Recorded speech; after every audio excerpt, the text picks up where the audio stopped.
जय माता दी दोस्तों, दीपा होम गार्डन में आप सभी का बहुत बहुत स्वागत है।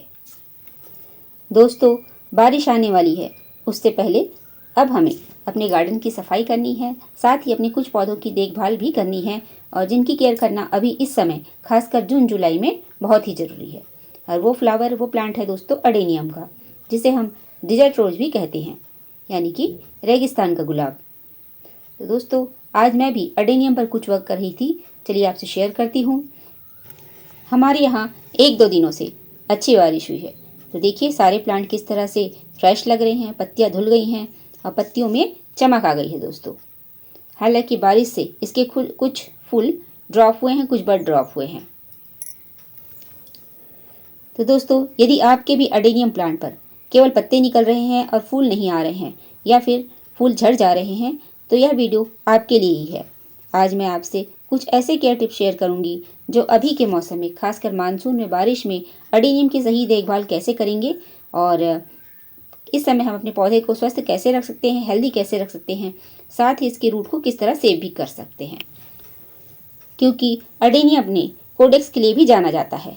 यदि इस प्लांट में फ्लावरिंग ना भी हो तो भी इसके कोडेक्स इतने सुंदर होते हैं कि उनसे एक अलग ही लुक आता है हमारे गार्डन का। तो आगे मैं आपसे इसकी सीडलिंग की अपडेट भी शेयर करूंगी। साथ ही दोस्तों, मैंने कुछ अडेनियम प्लांट पर ग्राफ्टिंग भी की है जो सक्सेस रही हैं, और वो भी मैं आपसे शेयर करूंगी। तो बने रहिए वीडियो पर और प्लीज़ वीडियो को अंत तक जरूर देखिए दोस्तों, क्योंकि अंत में मैं आपसे शेयर करूंगी कि किस तरह अडेनियम को हम सालों साल अपने गार्डन में बनाए रख सकते हैं। और दोस्तों, यदि आप दीपा होम गार्डन में पहली बार आए हैं तो प्लीज़ चैनल को सब्सक्राइब करें, लाइक करें, शेयर करें, कमेंट्स करें दोस्तों। साथ ही बेल आइकन को प्रेस करें जिससे आने वाली कोई वीडियो की नोटिफिकेशन आपको मिलती रहे। तो चलिए दोस्तों, चलते हैं अब अपने वर्क पर। तो आज मैं अपने अडेनियम की साफ़ सफाई कर रही थी। देखिए इस तरह ये सारे मेरे ग्राफ्टेड अडेनियम हैं और पीछे सारे देसी अडेनियम रखे हुए हैं। तो इनमें घास वगैरह, वीड वगैरह निकल आई है जिसे मैं हटा रही हूँ। और कुछ में तो बहुत कम है, लेकिन कुछ पॉट्स में बहुत ज़्यादा हो गए हैं वीड, तो उन्हें मैं निकाल कर फिर अब आज सब साफ़ कर रही हूँ। साथ ही थोड़ी थोड़ी मात्रा में इन्हें खाद भी दूंगी, थोड़ी सी मिट्टी कुड़ाई करूँगी। तो ये सारे काम मुझे आज अपने अडेनियम पर करने हैं। तो आप भी इस समय बारिश से पहले, यदि आपके यहाँ बारिश नहीं हो रही है, और क्योंकि जब भी हम इसकी कटिंग या प्रूनिंग करते हैं तब धूप का होना बहुत ही ज़रूरी है, क्योंकि जब हम इन्हें कट करते हैं तो वो सूखना बहुत ही ज़रूरी होता है दोस्तों। यदि बारिश हो रही है तो आप कुछ दिन रुक जाएं। और मेरे यहाँ बारिश अभी बंद हो गई है, तो मैं ये काम अभी कर रही हूँ। और ये देखिए, ये भी एक ग्राफ्टेड अडेनियम है जिसकी कटिंग लेकर मैंने बहुत सारे प्लांट ग्राफ्ट किए हैं, और जो ये मदर प्लांट्स हैं उनमें भी अब ग्रोथ शुरू हो गई है, यानी ये भी फिर से नए नए ब्रांचेस निकालेंगे और फिर से हमें बहुत सारी कटिंग मिलेगी। तो दोस्तों, अडेनियम केयर पर सबसे पहला काम अभी हमें करना है कि पॉट्स की साफ़ सफाई करनी है। जो भी इसमें सूखे पत्ते हैं, फूल हैं, फ्लावर हैं या डालियाँ हैं, सभी को आप हटा दें। यानी यह पौधा बहुत ही सफाई पसंद होता है, इसे साफ़ सफाई बहुत ही पसंद है। साथ ही यदि इसमें कोई ब्रांच खराब हो, पत्तियाँ खराब हों, तो आप उसे बिल्कुल हटा दें, क्योंकि उससे इस प्लांट में फंगस लग सकता है।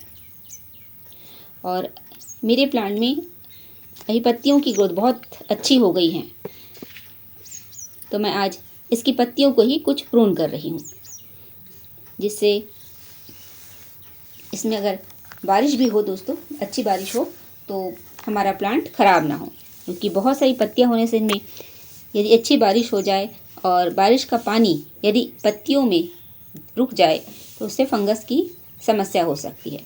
तो मैं जो भी पत्तियाँ बहुत अधिक हो गई हैं, जो प्लांट बहुत अधिक घना हो गया है, उन पत्तियों को मैं हटा रही हूँ।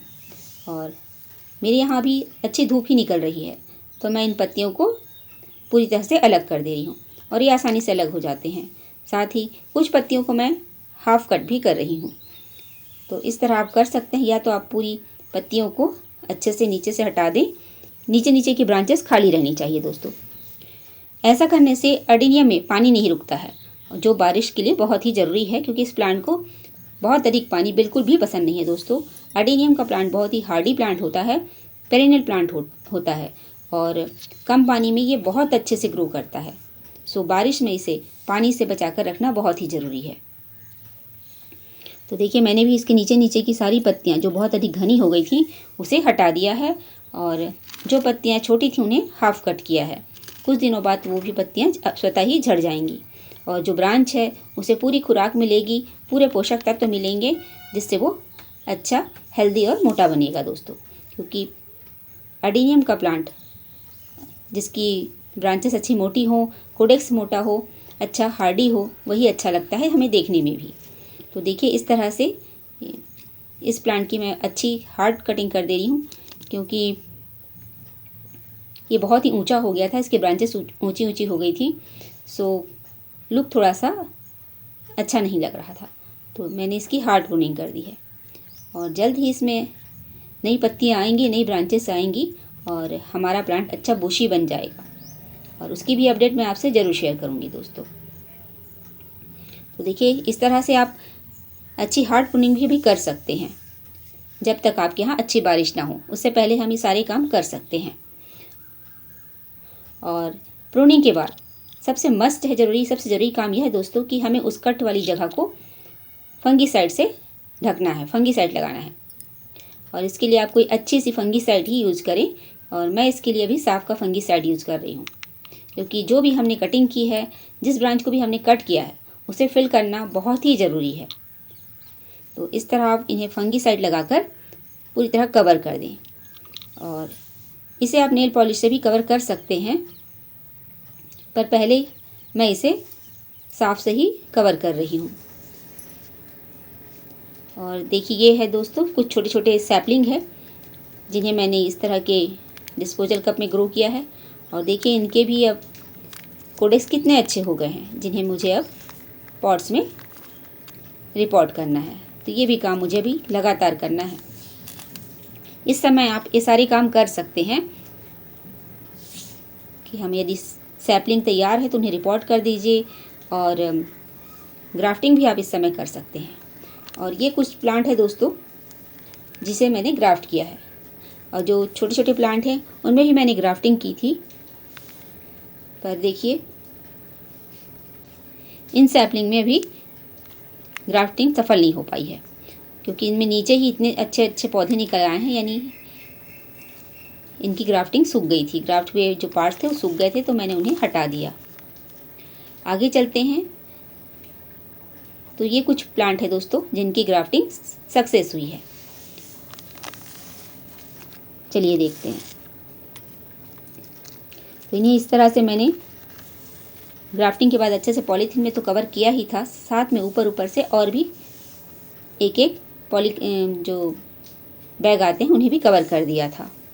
और इसमें हल्की सी नोड में हरियाली दिख रही है, यानी हमारे ये प्लांट में ग्राफ्ट सक्सेस हो गया है। और इसमें नीचे भी कुछ पत्तियां निकल आई हैं जिसे मुझे हटाना है, क्योंकि ग्राफ्ट से ऊपर के पार्ट्स के ही जो पत्तियां आती हैं उन्हें रहने देना है, और यदि नीचे में कुछ पत्तियां ग्रो हो रही हैं तो उन्हें हटाना बहुत ही ज़रूरी है, जिससे सारी ऊर्जा, सारे पोषक तत्व ऊपर की ओर जाए और जो हमने ग्राफ्ट किया है वो अच्छे से ग्रोथ करे। तो देखिए इन दोनों में बहुत अच्छी ग्रोथ हुई है, यानी ये दोनों प्लांट अच्छे सक्सेस हो गए हैं, ग्राफ्टिंग सक्सेस हो गई है। और देखिए दोस्तों ये सारे प्लांट भी सक्सेस हुए हैं। और ये ग्राफ्टिंग की थी मैंने अडेनियम की कटिंग्स पर, क्योंकि जब हम अडेनियम को कट करते हैं, प्रून करते हैं, तो भी बहुत सारी ब्रांचेस हमें मिलती हैं।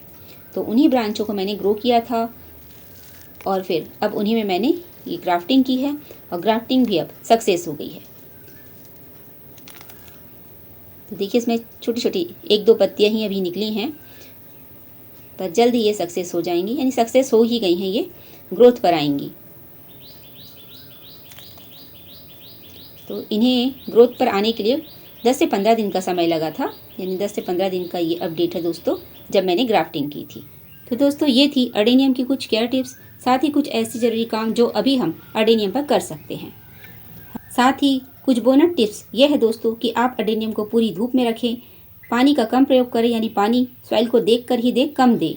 और इस समय आप इसमें NPK का यूज़ कर सकते हैं, या फिर केले के छिलकों का फर्टिलाइज़र भी दे सकते हैं। इसकी मिट्टी को पोरस बनाएं। अभी आप रिपोर्टिंग भी कर सकते हैं और लाइट प्रूनिंग भी कर सकते हैं। और समय समय पर 10 से 15 दिनों के बीच में आप इसमें नीम ऑयल का स्प्रे ज़रूर करें, क्योंकि जब भी मौसम चेंज होता है इसमें मिलीबग की समस्या हो सकती है। तो दोस्तों, कैसी लगी यह अडेनियम की शेयरिंग प्लीज़ कमेंट्स करें, और वीडियो पसंद आई हो तो प्लीज़ लाइक करें, सब्सक्राइब करें और शेयर भी करें दोस्तों।